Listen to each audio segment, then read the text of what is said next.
Secular பரவலர்களுக்கு வணக்கம். நான் உங்கள் பரத் பேசிட்டு இருக்கேன். தஞ்சாவூர் மாவட்டத்துல விசிகா நேத்து ஒரு போராட்டம் பண்ணாங்க. நேத்தா ஒரு 2 நாளைக்கு முன்னாடி நினைக்கிறேன் ஒரு போராட்டம் பண்ணாங்க. அந்த போராட்டத்துல ஏதாவது உள்நோக்கம் இருக்கா? ஏதாவது மக்கள் சார்ந்து ஏதாவது போராட்டம் பண்ணாங்களா? மண் உரிமைக்காக போராட்டம் பண்ணாங்களா? காவிரி நதிநீருக்காக போராட்டம் பண்ணாங்களா? இல்ல தஞ்சாவூர் மக்களுடைய வாழ்வாதார உயர்வுக்காக ஏதோ போராட்டம் பண்ணாங்களா? இல்ல அங்க இருக்கக்கூடிய பட்டியலின மக்களுடைய உரிமைக்காக போராட்டம் பண்ணாங்களான்னு பார்த்தோம்னா, ஒரு மண்ணுக்கும் அவங்க போராட்டம் பண்ணல. அவங்க போராட்டம் பண்ணதுக்கு ஒரே காரணம் ஒண்ணே ஒண்ணு. திருமாவளவன் சம்பந்தப்பட்டு ஒரு பேனர் ஒண்ணு காவல்துறை அதிகாரிகள் நீக்கிட்டாங்க. பொது இடத்துல நீங்க பேனர் வச்சிருக்காங்க. அந்த பேனரை இவங்க நீக்கிட்டாங்க. அப்படின்ற ஒரே காரணத்துக்காக விசிக கட்சிக்காரங்கலாம் உட்கார்ந்து போராட்டத்துல ஈடுபட்டிருந்தாங்க. இவன் ஈடுபட்டுட்டு இருக்கும்போது பொதுமக்களுக்கு இடையூறு ஏற்படுத்தும் விதத்துல பேருந்துகள்லாம் மறிச்சு, அங்க போகக்கூடிய வாகனங்கள மறிச்சு உட்கார்ந்து போராட்டம் பண்ணியிருந்தானுங்க. அப்போ ஒரு 2 பசங்க வண்டியில வராங்க. அவங்க என்ன வேலைக்காக அவங்க எங்க போறாங்கன்னு தெரியல. பட் அந்த பசங்க ஆகாஷ் அப்படின்ற ஒரு பையன், அவன் தான் ஃப்ரண்ட்ல நிக்கிறான். அந்த பையன் வண்டி எடுத்துட்டு நகருங்க போகணும்னதுக்கு விசிகா சிறுத்தை குட்டிகள் இந்த அந்த பேர் என்ன இவங்களுக்கு என்ன பேர் வைக்கிறதுங்க தெரியல. இந்த சிறுத்தை குட்டிகள்லாம் பாஞ்சு நாங்க போராட்டம் பண்ணிட்டு இருக்கோம். நீ ஏன் இப்படி தடுக்கிற? ஊ வா ஊ அப்படின்னு பேச 2 பேருக்குள்ள வாக்குவாதம் வருது. வாக்குவாதம் வரும்போது காவல்துறை அதிகாரி உள்ள போறாங்க. உள்ள போய் நியாயமான காவல்துறை அதிகாரி அப்படின்னா என்ன பண்ணிருக்கணும்? விசிகா காரங்களை கூப்பிட்டு இடையூறு ஏற்படுத்தாத. அவன் வேலைக்கு போகணும். அவனுக்கு 1000 வேலை இருக்கும். உன்ன மாதிரி வெட்டி பயலுக கிடையாது. உன்ன மாதிரி வெட்டித்தனமா சண்டித்தனம் பண்ணிக்கிட்டு, ரவுடித்தனம் பண்ணிக்கிட்டு, பொறுக்கித்தனம் பண்ணிக்கிட்டு ஊரை சுத்திக்கிட்டு இல்ல எவனோ, அவன் வீட்டுக்கு கிளம்பி போயிட்டு இருக்கிறான். முக்கியமான வேலையா போவான். சோ கொஞ்சம் அமைதியா இரு. கிளம்பி போன்னு விசிகாவை பார்த்து சொல்லிட்டு, அந்த சிறுத்தை குட்டிகளை பார்த்து சொல்லிட்டு, அந்த தம்பிகளை அனுப்பிவிட்டு தான் முடிஞ்சு போச்சு. ஒரு 10 அடி தான் இருக்கும். அந்த 10 அடிய அந்த தம்பியை கடந்து போயிருந்தானா, இன்னைக்கு அந்த ஆகாஷ் என்ற பையன் ஜெயிலுக்கு போயிருக்க மாட்டான். ஆனா, மாறா என்ன நடந்ததுன்னா, அந்த காவல்துறை அதிகாரி அங்க போயிட்டு, அந்த பையன மிரட்டுறாரு. ஒரு பொதுமக்கள மிரட்டுறதுக்கு காவல்துறை அதிகாரிகளுக்கு யார் ரைட்ஸ் குடுத்தா? யார் ரைட்ஸ் குடுத்தா? அ? யார் ரைட்ஸ் குடுத்தா? அவரு போய் நின்னுகிட்டு, போடா, வாடா அப்படின்ற உரிமையில பேசுறாரு. எல்லா வினைக்கும் ஒரு எதிர்வினைன்றது ஒண்ணு இருக்கும். சரியா? இப்ப என்ன யாராவது வாடா, போடான்னு பேசினா, திருப்பி என்னடான்னு தான் கேட்பேன் நான். என்னடான்னு தான் கேட்பேன். அத விட்டுட்டு அடிச்சு புடுவேன் அப்படின்னு சொல்லிட்டு ஒரு அடி அடிச்சோன்னா, அந்த பையன் என்ன அடிச்சு புட்டீங்கன்னு அவன் அவன் ஒரு அப்பா போயிட்டான். காணொளி எல்லாமே சமூக வலைதளத்துல இருக்கு. இப்ப நம்ம பதிவு பண்ணோம்னா அது பிரச்சனையாகும். அதனால தான் நான் மேக்ஸிமம் எந்த ஒரு காணொளியும் நம்ம சேனல்ல போட மாட்டேன். ஏன்னா போட்டா சேனல் எப்படி முடக்கலாம்னு தான் வெயிட் பண்ணிட்டு இருப்பாங்க. சோ அதனால நம்ம பதிவு பண்றது இல்ல எப்போதுமே. அந்த காணொளிலாம் இருக்கு. சமூக வலைதளத்துல இருக்கும். செய்தி ஊடகத்துல இருக்கு. போய் பாருங்க. அதுல அந்த அதிகாரி அந்த பையன அடிக்கிறாரு. அவன் திரும்ப ஒரு அடி அடிச்சிடுறான். சண்டை வருது. உடனே 4, 5 இது காவல்துறை அதிகாரிகள் அந்த பையன தரன்னு இழுத்துட்டு போறாங்க. அப்ப விடுங்க சார், என்னைய விடுங்க சார். நானா சார் தப்பா பேசிட்டேன். நானா சார் வாடா போடான்னு சொன்னேன். நானா சார் அடிச்சேன். நீங்க தான் சார் எல்லாம் பண்ணீங்கன்னு சொல்லி அந்த பையன் சொல்லிட்டு இருக்கான். அவன் தரப்பு நியாயத்தை யாரும் கேட்ட மாதிரி தெரியல. ஏன்னா அவன் கை வச்சது காவல்துறை அதிகாரி. அப்படின்ற ஒரே காரணத்துக்காக வலுக்கட்டாயமா இழுத்து கொண்டு போய் ஜீப்ல உட்கார வைக்கிறோம். புடிச்சு தரன்னு இழுக்கிறாங்க. தம்பி ஏதோ டாலர் போட்டிருப்பான் போல அந்த டாலரையும் சேர்த்து இழுத்துருக்காங்க ஆக்சுவலா. அதுல அந்த அடிச்ச காவல்துறை அதிகாரி சொல்றாரு, கயிறு இழுக்காதுன்னு சொல்றாரு. அந்த விஷயத்தெல்லாம் நான் அந்த அதிகாரியை நான் பாராட்டுறேன். ஏன்னா கழுத்தை நெரிச்சு அப்புறம் நம்ம தான் கொண்டு போட்டோம் பழி வந்துருங்கிறதுக்காக சுதாரிச்சு கயிறு இழுக்காதப்பான்னு உள்ள இருக்க ஆள்கிட்ட சொல்லுவோம். அவருக்கு அந்த கயிறை விட்டுட்டாரு. அதெல்லாம் அந்த காணொலியிலே தெளிவா இருக்கு. ஆனா சில பேர் காவல்துறை அதிகாரிகள் மேல அவதூறு பரப்பணும், இதை அரசியல்படுத்தணுங்கிறதுக்காக அந்த அதிகாரி மேல இந்த மாதிரியான ஒரு குற்றச்சாட்டு வைக்கிறாங்க. பட் இதை மட்டும் நம்ம ஸ்கிப் பண்ணிடுவோம். ஸ்கிப் பண்ண வேணா, இதான் உண்மை. உடனே இந்த அதிகாரி அந்த பையனை புடிச்சு இழுக்கிறாரு. அவனுக்கு மூச்சு திணறல் ஏற்படுது. ஒரு மாதிரி தொண்டை நெரிச்சா என்ன ஆகும்? அந்த மாதிரி ஒரு இது பண்றான். உடனே மல்லு கட்டி அவனை உள்ளத்த அனுப்பி இப்ப ஜெயில வச்சிருக்காங்க. 6 பிரிவுல அந்த பையன் மேல வழக்கு போட்டிருக்காங்க. அதாவது காவல்துறை அதிகாரியை பணி செய்ய விடாம தடுத்தான் அப்படின்னும், கொலை மிரட்டல், கொலை முயற்சி அப்படின்னும், சட்ட ஒழுங்கை சீர்குலைக்கக்கூடிய விதமா நடந்துக்கிட்டான், பொதுமக்களுக்கு இடையூறா நடந்துக்கிட்டான் அப்படின்னும், சதி திட்டம் தீட்டுனான்னு சொல்லியும் கிட்டத்தட்ட ஒரு 6 பிரிவுகள்ல வழக்கு பதிவு பண்ணியிருக்கிறாங்க. இந்த சம்பவம் வெளில வருது. இன்னைக்கு பெரிய பேசக்கூடிய பொருளா மாறுது. ஆனா காவல்துறை தரப்புல வந்து ஒரு விளக்கம் குடுக்குறாங்க. அந்த எஸ்எஸ்ஐ அதிகாரி வந்து அவர் செல்லமா அப்படி தட்ட போனாரு. அப்படி அப்படி பொறுமையா அப்படி மெதுவா தான் தட்டினாரு. ஆனா அந்த பையன் அடிச்சுட்டான். அப்படின்னு லெட்டர்ல அறிக்கையில குறிப்பிட்டு வச்சிருக்காங்க. செல்லமா கூட தட்டக்கூடாது சார். தட்டக்கூடாது. சுயமரியாதை இருக்கக்கூடிய யாருக்கா இருந்தாலும் கோவம் வரும். யாருக்கா இருந்தாலும் கோவம் வரும். உங்களுக்கு அவ்வளவு தைரியம் திராணி இருந்தா, அந்த விசிக காரங்க எல்லாம் வந்து சிறுத்தை குட்டியெல்லாம் வந்து சீரிக்கிறதாங்க இல்ல அவங்க மேல கை வச்சிருக்கணும். அவங்க மேல கை வச்சிருக்கணும். ஆக்சுவலா அந்த பிரச்சனை இன்னைக்கு அந்த ஆகாஷ்ன்ற பையன் உள்ள போய் ஜெயில்ல உட்கார்ந்திருக்கான் அப்படின்னா, அதுக்கு மிக முக்கியமான காரணம் காவல்துறை தான் முதல் காரணம். ஏன்னா, காவல்துறை அதிகாரிகள் தான் அந்த பேனர ரிமூவ் பண்ணியிருக்காங்க. ரிமூவ் பண்ணதுக்கு நீங்க நியாயம் சொல்லலாம். ஆனா, அந்த பிரச்சனைய நியாயமா ஹேண்டில் பண்ணியிருந்தா, இன்னைக்கு இந்த பையன் உள்ள போயிருக்க மாட்டான். வாழ்க்கை சீரழிஞ்சிருக்காது. சரியா? நீங்க அந்த பையன் மேல போட்டிருக்கக்கூடிய எல்லா வழக்குமே பொய் வழக்கு தான். பொய் வழக்கு தான். ஏன்னா, எல்லா ஆதாரத்த தான் நாங்க மக்கள் பார்த்துட்டு இருக்கிறோமே. இதுல அந்த சிறுத்தை குட்டிங்கலாம் ஓடி போயிட்டாய்ங்க. சிறுத்தை குட்டிலாம் ஓடி போயிட்டாய்ங்க.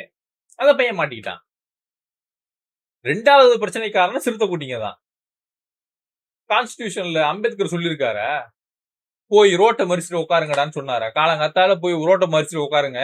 நீதி கிடைக்கும் அப்படின்னு அம்பேத்கர் பதிவு பண்ணி வச்சிருக்காரு. அறிவு வேணாம் உங்களுக்கெல்லாம். இங்க அசோக் நகர் விசிக ஆபீஸ்லயும் அப்படிதான். பேனர் வச்சிருக்காங்க. பேனரை நீங்க என்ன பண்ணணும்? ஒண்ணும் உங்க காம்பவுண்டுக்குள்ள வைக்கணும். மக்கள் நடைபாதையை பயன்படுத்தக்கூடிய பாதையில கொண்டு வந்து நீங்க வரிசையா பேனர் தூக்கி வச்சிருக்கீங்க. மக்கள் நடக்கிறதா வேணாமா? நடு ரோட்ல கொண்டு போய் வைக்க முடியுமா? வைக்க முடியாது. ஏன்? ஏன்னா மக்கள் வாகனங்களை பயன்படுத்துவாங்க. வாகனத்துல போறாங்க. சரி. ரோடு என்ன வண்டி ஓட்டுறதுக்கு மட்டும் தான் ரோடு இருக்கா? மனுஷ மக்கள் நடந்து போறதுக்கு ரோடு வேணாமா? பாதையிலயும் வரிசையா பேனர். வரிசையா பேனர். அதிகாரம் இருக்குங்கிறதுக்காக அடாவடித்தனம் பண்ணக்கூடாது. விசிகாவுடைய பேனர் தூக்குனது தமிழ்நாடு முதலமைச்சர் திரு ஜோசப் விஜய் அவர்களுடைய கண்ட்ரோல்ல இருக்கக்கூடிய காவல்துறை செஞ்ச வேலை. அந்த பையனை இடையில மாட்டி விட்டு நீங்க அவனோட வாழ்க்கை கேள்விக்குறியாக்கி வச்சிருக்கீங்க. பொதுவாகவே இந்த காவல்துறை அதிகாரிகள்ல நிறைய நபர்களுக்கு நிறைய பாதி பேர் நல்ல பேர்லாம் இருக்காங்க. எனக்கு தெரிஞ்ச நல்ல அதிகாரிகள்லாம் இருக்காங்க. நம்மளே ஏதாவது ஒரு விஷயம் பண்ணோம்னா கூட தம்பி நீங்க தப்பு பண்ணிட்டீங்கன்னு சொல்லக்கூடிய அது வேற. அப்படி இருக்க அதிகாரியை பார்த்திருக்கேன். நேர்மையான அதிகாரியை பார்த்திருக்கேன். ஒரு 5 ரூபா ஒரு 5 பைசா கூட லஞ்சம் வாங்காத அதிகாரிகளை வாழ்நாள்ல பார்த்திருக்கேன். ஆனா ஒண்ணுமே இல்ல. நம்ம பாதிக்கப்பட்டிருக்கோம். நம்ம ஸ்டேஷன் போனா எவன் நம்மள அடிச்சானோ, எவனால நம்ம பாதிக்கப்பட்டோமோ அவன் மேலயும் வழக்கு போட்டு, பாதிக்கப்பட்ட நம்ம மேலயும் ஒரு வழக்கு தூக்கி போட்டு, தென்னை மரத்துக்கு ஒரு குத்து, பனை மரத்துக்கு ஒரு குத்துன்னு நம்மளையும் சேர்த்து அலைய விடுவாங்க. இதுல எவனா காசு கொடுத்தானா பொய் புகார் போடுவாங்க. காவல்துறை பண்ணுது. இது மாதிரி சம்பவம் நடந்திருக்கு. பொய் புகார் போடக்கூடிய காவல்துறை அதிகாரிகள் இருக்கிறாங்க. லஞ்சம் வாங்கக்கூடிய காவல்துறை அதிகாரிகள் இருக்கிறாங்க. ஒட்டுமொத்த டிபார்ட்மெண்ட் நான் தப்புன்னு சொல்ல மாட்டேன். நல்ல அதிகாரிகள்லாம் இருக்காங்க. நல்ல அதிகாரிகள்லாம் இருக்காங்க. ஆனா இன்னைக்கு தாவேகாவுடைய ஆட்சியில காவல்துறை அதிகாரிகளுக்கு கடிவாளம் இல்லாம அவங்க தறிகட்டு அவங்க போலீஸா ரவுடியா அப்படின்ற ஒரு விஷயத்த ஏற்படுத்தி வச்சிருக்கிறாங்க. லிட்டரலா இதான் நடந்துகிட்டு இருக்கு. சட்ட ஒழுங்கு பிரச்சனை சீரழிஞ்சுட்டு இருக்கு. சட்ட ஒழுங்கு பிரச்சனையை காப்பாற்ற வேண்டிய இடத்துல இந்த தமிழக அரசு இருக்கு. ஆனா அந்த வேலையை பாக்குது இல்லையே. இன்னைக்கு சென்னையில 2 தரப்பு கும்பலுக்கு இடையில பிரச்சனை. கத்தி எடுத்துட்டு விரட்டுறாங்க. 2 பேரும் மாத்தி வெட்டிக்கிறாங்க. பொதுமக்கள் தெரிச்சு ஓடுது. தொடர்ச்சியா குற்ற சம்பவம். மதுரையில நினைக்கிறேன். ஒரு பெட்ரோல் பங்க்ல ஒரு பையன் வந்து பெட்ரோல் போட்டுட்டு இருக்கிறான். அந்த ஊழியர் பெட்ரோல் பங்க்ல வேலை பார்க்கக்கூடிய ஊழியர் வந்திருக்கக்கூடிய ஒரு 3 பேருக்கு பெட்ரோல் போட்டுட்டு இருக்கிறான்.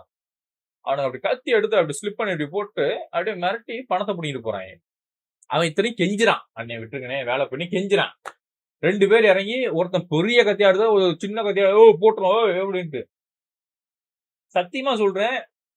தாவேக்கு ஆட்சிக்கு வந்ததுக்கு அப்புறம் எனக்கு நிறைய காவல்துறை அதிகாரிகளும் என்கிட்ட உன்னுடைய பாதுகாப்புக்கு சொல்றோம்பான்னு சொல்லியிருக்கிறாங்க. தாவேக்கால இருக்கக்கூடிய சில நபர்களே உன் பாதுகாப்புக்கு சொல்றோம் பாரத்துன்னு கூட சொல்லியிருக்கிறாங்க. வெளில போகும்போது மாஸ்க் போட்டு போ. நீ இன்னும் சில யூடியூபர்ஸ் எல்லாம் டார்கெட் செய்யப்பட்டிருக்கிறீங்க. இதுலயும் ஒரு அதிகாரி ஒருத்தவங்க இன்னொரு பையனை விசாரிக்க நம்ம போட்டோ காமிச்சாரு விசாரிச்சிருக்காங்களாம். இது இவனை தெரியுமா அப்படின்னு. அவன் வந்து என்கிட்ட சொல்றான். இது இவங்க விசாரிச்சா அந்த பையன் என்கிட்ட சொல்லுவான்னு அதிகாரிக்கு தெரியாமலாம் இல்ல. தெரியும். தெரிஞ்சு இந்த விஷயம் நடக்குதுன்னா, நம்மள பயமுறுத்தி பார்க்கிறது. இப்படிலாம் கொஞ்சம் கொஞ்சமா பயமுறுத்தி பார்ப்போம். இந்த மிரட்டலுக்குலாம் இவங்க ஒடுங்குறாய்ங்க, அடங்குறாய்ங்க அப்டின்னா, நம்ம ஓகே அப்டி விட்டுருவோம். இல்ல அப்டின்னா அடுத்த கட்ட நடவடிக்கை எடுப்போம்னு சொல்லி காவல்துறை இறங்குறது. இது இது நடக்குது இங்க. இது நடக்குது.